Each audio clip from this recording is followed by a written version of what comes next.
இந்த உலகத்திலேயே பெரிய ஆயுதம், சிறந்த ஆயுதம் எதுவும் தெரியுமா? நம்மளுடைய மனசு தான். அதனால் அதை எப்பயுமே ஸ்ட்ராங்காக வச்சுக்கோங்க.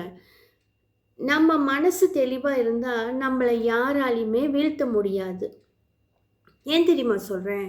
சில சமயம் நம்ம சிலவங்க ஏமாற்றிட்டாங்கன்னு கண்ணீர் விட்டு கதறி அழுதுட்டு இருப்போம். அதையே நினச்சி எல்லாத்தையும் புறக்கணிச்சிட்டு இருப்போம். அப்படி இருக்காதீங்க.